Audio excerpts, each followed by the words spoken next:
অনন্ত জীবনের গান গাই। প্রথম আলোতে একটি কলাম প্রকাশিত হয়েছে। সেখানে বলা হয়েছে, আমি লেখকের নামটি ভুলে গিয়েছি, এটি আমার নজরে এসেছে। বলা হয়েছে যে বৈষম্য বিরোধী আন্দোলনে প্রগতিশীলদের ভূমিকাকে প্রশ্নবিদ্ধ করা হয়েছে।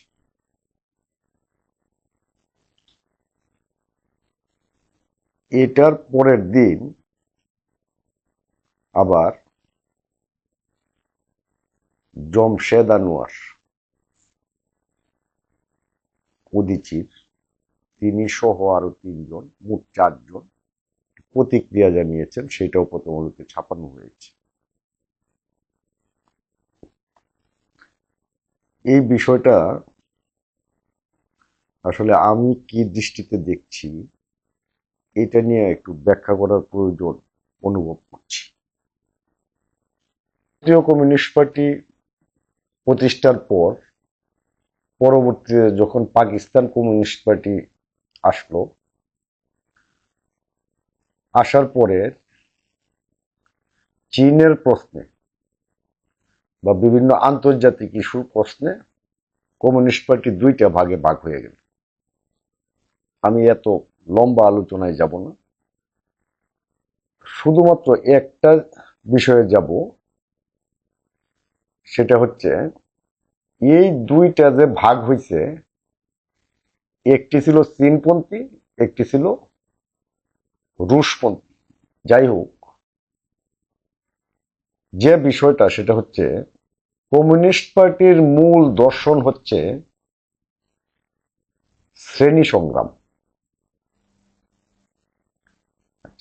তাহলে শ্রেণী সংগ্রামের মধ্যে শ্রেণী সংগ্রামটা কি? শ্রেণী সংগ্রাম হচ্ছে শাসক শ্রেণী এবং শোষিত শ্রেণী, এবং শোষক শ্রেণীর বিরুদ্ধে শোষিত শ্রেণীর পক্ষে অবস্থান নেওয়াই হচ্ছে, এটা হচ্ছে কমিউনিস্ট পার্টির দর্শন। আমাদের দেশের কমিউনিস্টরা যারা ওই আওয়ামী লীগের সাথে অ্যালায়েন্স ছিলেন, তারা সেই দর্শনটাকে একটু সাইডে রেখে তারা এই দেশের স্বাধীনতা যুদ্ধের জন্য এটার মধ্যে সমর্থন দিয়েছেন, এবং সমর্থন দেওয়ার পরে তারা ওই মুজিবনগর সরকারের উপদেষ্টা হিসাবেও তারা যোগদান করেছে, এবং আদি কমিউনিস্ট পার্টির উত্তরাধিকারী হিসেবে তারা নিজেদেরকে দাবি করেন বাংলাদেশের কমিউনিস্ট পার্টি, সিপিবি। মোটা দাগে বাম বলতে এই দেশের সাধারণ মানুষ সিপিবি কি বুঝে, কারণ হচ্ছে ওই কমিউনিস্ট পার্টি অতীতে জনগণের জন্য লড়াই সংগ্রাম করেছিল বিভাজিত হওয়ার আগে। তো নামটা একটা উত্তরাধিকার বহন করে, যে কারণে কমিউনিস্ট বলতে আমরা বুঝি সিপিবি। এখান থেকে ভেঙে অনেকেই অনেক জায়গায় চলে গিয়েছে, এমনকি সিরাজ শিকদার যে সর্বহারা পার্টিতে ছিল, তারাও এখান থেকেই ভেঙে গিয়েছে। যাই হোক, এইটা প্রশ্ন না। প্রশ্ন হচ্ছে 71 হচ্ছে একটা মাইলস্টোন। কিসের মাইলস্টোন? এই দেশের স্বাধীনতার যুদ্ধের। কারণ এই 71-এ আমরা একটা রাষ্ট্র পেয়েছি।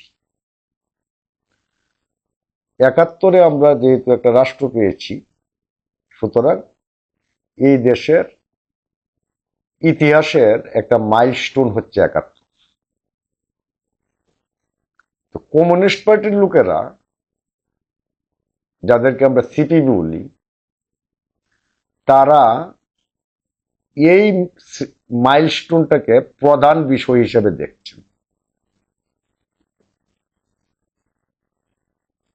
প্রকৃতপক্ষে একজন কমিউনিস্ট দেখবে হচ্ছে মানুষের হাজার বছরের লড়াই সংগ্রামের ইতিহাস এবং শ্রেণীর দৃষ্টিভঙ্গিতে দেখবেন। এটা না দেখে তারা দেখেন যে স্বাধীনতার পক্ষের শক্তি, স্বাধীনতার বিপক্ষের শক্তি। তাহলে ওই নাম কমিউনিস্ট পার্টি হলেও তারা আর শ্রেণী সংগ্রামের লক্ষ্যে অগ্রসর না হয়ে মূল তত্ত্ব হিসেবে নিয়েছেন স্বাধীনতার পক্ষ এবং স্বাধীনতার বিপক্ষ। এই জায়গাটার মধ্যে একটা ফাঁক আছে। এই ফাঁকটার ভিতরে ওই যে প্রলেতারিয়ের যে শ্রেণীটা, এরা পরে আর কমিউনিস্ট পার্টির মধ্যে জায়গা পায় না। কমিউনিস্ট পার্টির ভিতরে তখন অনুপ্রবেশ করে একটা মধ্যবিত্ত শ্রেণী, সাবেক আমলা, এনজিওর মালিক, ব্যবসায়ী শ্রেণী। তারা নিজেদেরকে একটা সুশীল চরিত্র দিয়ে তারা এই পার্টিগুলি করে আর জনগণের কথা বলে, তারা বলতে চায়, কিন্তু জনগণের সাথে আসলে তাদের কোনো যোগাযোগ নেই। আর তাদের ওই যে দ্বান্দ্বিক বস্তুবাদ এবং শ্রেণী সংগ্রামের যে কনসেপ্ট, এটাও তাদের মধ্যে নেই, কারণ তারা শ্রেণী সংগ্রাম চায় না। তো শ্রেণী সংগ্রাম চায় না, সুতরাং তাদের গলাটা লম্বা করেই তারা বলে স্বাধীনতার পক্ষের শক্তি, স্বাধীনতার বিপক্ষের শক্তি। তো স্বাধীনতার পক্ষের শক্তিকে নেতৃত্বদানকারী সংগঠনকে ছিল আওয়ামী লীগ। তো এখন সমস্যাটা হচ্ছে এই আওয়ামী লীগ ছাড়া যে অন্যান্য রাজনৈতিক দল আছে, অন্যান্য শ্রেণী পেশার মানুষ আছে, তারাও যে মজলুম হইতে পারে অর্থাৎ শোষিত হইতে পারে, এইটা এরা বিশ্বাস করে না। ফলে বিশ্বাস না করার কারণে যে ঘটনাটা ঘটছে, তারা একটা জনবিচ্ছিন্ন সংগঠনে পরিণত হয়েছে। ওই জনবিচ্ছিন্ন সংগঠনে পরিণত হওয়ার পরে এই যে সাধারণ মানুষ, কৃষক, শ্রমিক, মেহনতি মানুষ যারা আছেন, তাদেরকেও তারা ওই শোষক আর শোষিতের পাল্লায় না মেপে তারা মাপে সে স্বাধীনতার পক্ষে না বিপক্ষে, বা সে ধর্মীয় বিষয় দিয়েও তারা আবার চিন্তা করে অনেকেই যে লোকটা কি কোন ধর্ম পালন করে। ফলে যেটা হয়েছে যে ওই যে সকল স্তরের মানুষ যারা নিপীড়িত, নির্যাতিত, তারা কমিউনিস্ট পার্টিকে ওন করতে পারে না। আবার কমিউনিস্ট পার্টিও ওন করতে পারে না সাধারণ মানুষকে, কারণ এই দেশের বাস্তবতা হচ্ছে ধর্ম চর্চা করা। তারা যে বয়ানগুলো তৈরি করছে, এই বয়ানগুলি তৈরি করে এই দেশের ৮০% মানুষ মুসলমান বা ৯০%, অর্থাৎ সংখ্যাগরিষ্ঠ। এই মুসলিমদেরকে বাদ দিয়া তারা বয়ান তৈরি করে এবং এই মুসলমানের যে আচার আচরণ সংস্কৃতি, এইগুলিকে তারা মনে করে এগুলি প্রতিক্রিয়াশীলতা।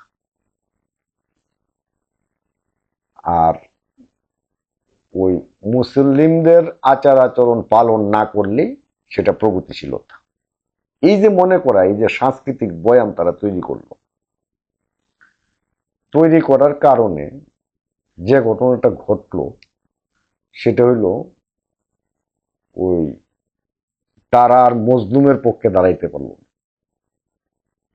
কারণ ওই মুসলিমেরই যে অংশ, সে ধর্ম পালন করার কারণে যখন এক লোকটা মজলুম হয়ে গেল বা সে যখন ওই শোষিত হয়ে গেল, কমিউনিস্ট পার্টির উচিত হচ্ছে তার পক্ষে দাঁড়ানো। আর সেগুলি পরে সেট হবে, যে ধর্ম বিষয়ে সেট হবে পরে, কিন্তু তারা আগেই সেগুলি সেট করিয়ে ফেলছে। কারণ 1971 সালের যুদ্ধের ভিতর দিয়ে দেশ স্বাধীন হওয়ার পরে এই দেশে জাতীয় গণতান্ত্রিক বিপ্লব সম্পন্ন হয়ে গেছে, এখন তারা সমাজতন্ত্রের লক্ষ্যে অগ্রসর হবে, এটা হলো তাদের চিন্তা। অথচ এই দেশের সংখ্যাগরিষ্ঠ মানুষকে তারা গোনাতেই নিচ্ছে না।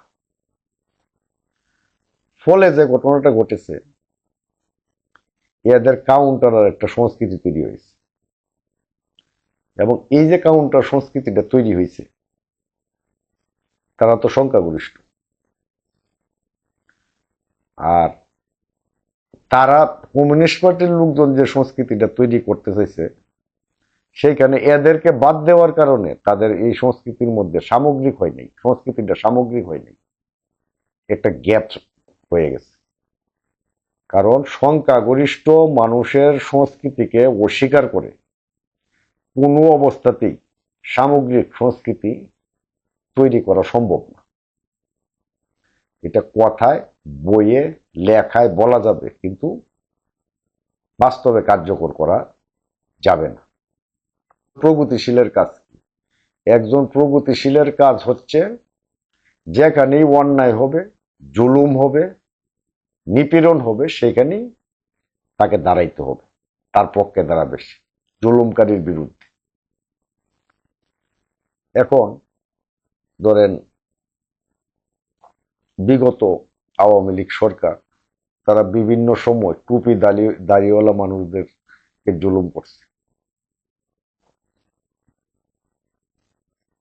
তখন ওই যে মাদ্রাসার হুজুররা বা ছাত্ররা, তারা কিন্তু মজলুম হয়ে গেছে, তারা কিন্তু শোষিত শ্রেণীর অন্তর্ভুক্ত হয়ে গেছে। কমিউনিস্ট পার্টি তাদের পক্ষে দাঁড়ায়নি।